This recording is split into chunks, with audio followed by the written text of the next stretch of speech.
Demand chapter में एक छोटा सा टॉपिक है ड्यूरेबल गुड्स का। तो अब ये ड्यूरेबल गुड्स होते क्या हैं?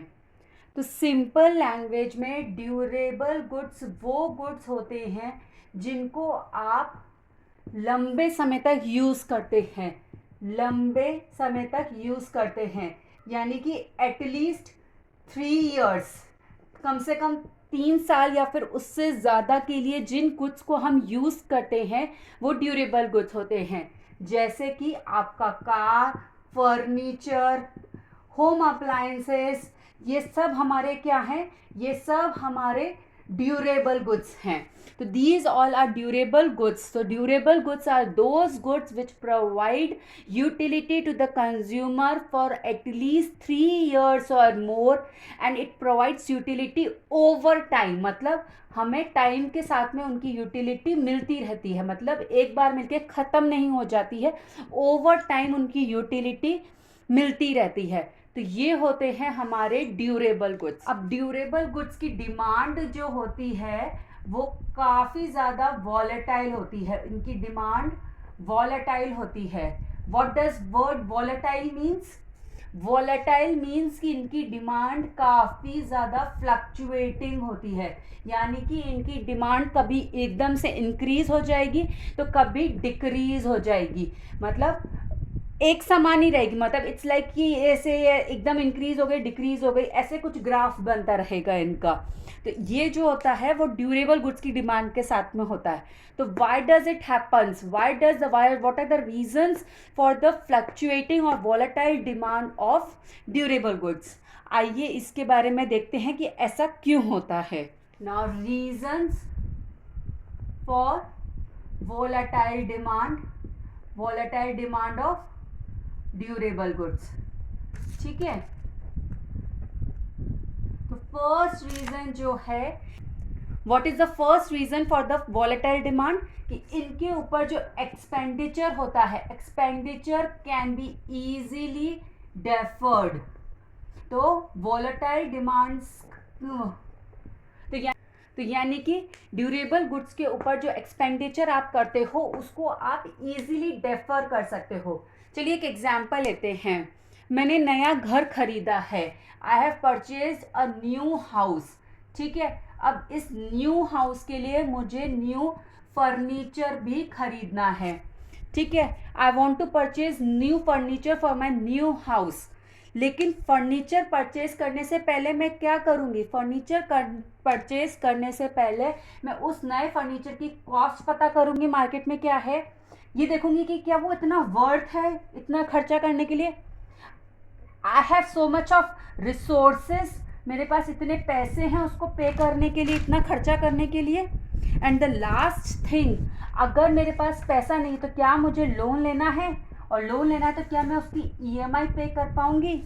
तो I have to analyse all these things before purchasing new furniture. तो अगर इनमें से मुझे किसी भी क्वेश्चन का आंसर प्रॉपरली नहीं मिलता, मुझे किसी पे भी डाउट है, तो व्हाट आई विल डू? मैं क्या कर सकती हूँ? मैं सोच सकती हूँ मेरे पास जो पुराना फर्नीचर रखा है मैं उसको रिपेयर करा लेती हूँ। रिपेयर कराने से क्या होगा? कम से कम 1 to 2 ईयर तो वो चल जाएगा, 1 to 2 ईयर्स तो चल जाएगा, और 1 to 2 ईयर्स तक के लिए मैं मेरा खर्चा थोड़ा सा पोस्टपोन कर देती हूँ। Correct? What I will do, I will postpone my kharcha, that is I will defer my expenditure on the purchase of new furniture by repairing my old furniture for 1 to 2 years। तो यानी कि मैंने जो durable goods हैं उनका खर्चा easily defer कर दिया, इसके लिए इनकी डिमांड जो होती है वो वॉलेटाइल हो जाती है, इतनी ज़्यादा फ्लक्चुएट करती है। These are goods are not our necessities, ये गुड्स हमारी नेसेसिटीज़ नहीं है। The most important words, necessities नहीं है, इसके लिए हमें इनका खर्चा इमीडिएटली करने की ज़रूरत नहीं होती, हम इसको डेफर भी कर सकते हैं। Okay, now the second reason कि क्यों ड्यूरेबल गुड्स की डिमांड वॉलेटाइल होती है, क्योंकि ड्यूरेबल गुड्स जो होते हैं वो prestige durable goods is linked to their prestige value. Durable goods की प्रेस्टीज होती है, उनकी प्रेस्टीज की भी वैल्यू होती है। जैसे कि सपोज करो मेरे पास एक कार है, ऑलरेडी ओन अ कार, लेकिन उस कार का न्यू मॉडल आ गया है मार्केट में, ओके, न्यू और लेटेस्ट एक मॉडल लॉन्च किया गया है जो काफ़ी अच्छा मॉडल है, बहुत अच्छी माइलेज है उसकी। तो मुझे अपनी कार जिसमें मुझे कोई प्रॉब्लम नहीं आ रही है, लेकिन still I want the new model, the latest model which has been recently launch. क्यों? क्योंकि उसकी प्रेस्टीज वैल्यू है, उसकी मेरी प्रेस्टीज, मेरी इमेज बढ़ जाएगी अगर मैं लेटेस्ट मॉडल लूँगी। तो मैं इसलिए अपनी जो एग्जिस्टिंग कार है जो बिल्कुल सही कंडीशन में, उसको हटा के नई कार खरीदना चाहती हूँ।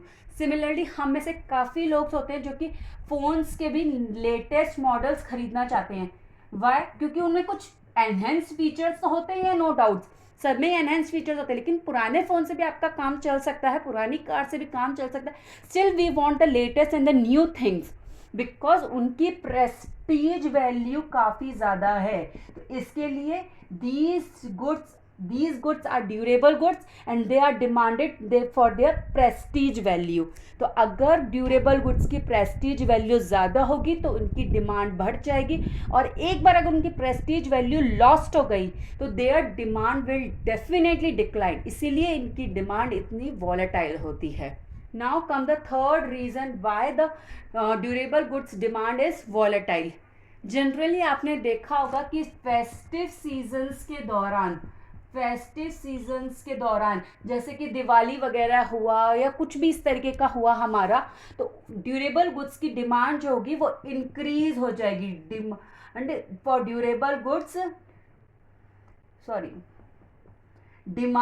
ड्यूरेबल गुड्स इंक्रीज हो जाएगी। ठीक है, ऐसा क्यों होता है?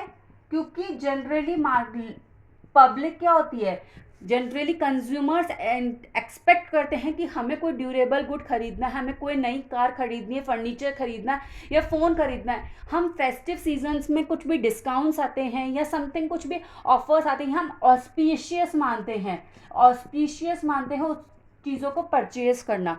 That's why we purchase. और ये सब चीज़ें प्रोड्यूसर्स और डिस्ट्रीब्यूटर्स को भी पता है, इसलिए दे maintain the stocks of the durable goods की फेस्टिव सीजन में उनकी डिमांड बढ़ेगी, लेकिन आफ्टर फेस्टिव सीजन्स उनकी डिमांड डिक्लाइन भी हो जाती है। तो इसके लिए उनकी डिमांड जो होती है काफ़ी ज़्यादा वॉलेटाइल होती है।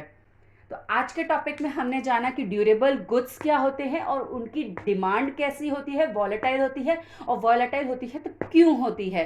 तो अगर इस टॉपिक पे आपको कोई भी डाउट हो तो प्लीज़ कमेंट ज़रूर करिएगा और वीडियो को लाइक, शेयर एंड सब्सक्राइब भी कीजिएगा। मिलते हैं नेक्स्ट वीडियो में, तब तक के लिए बाय बाय।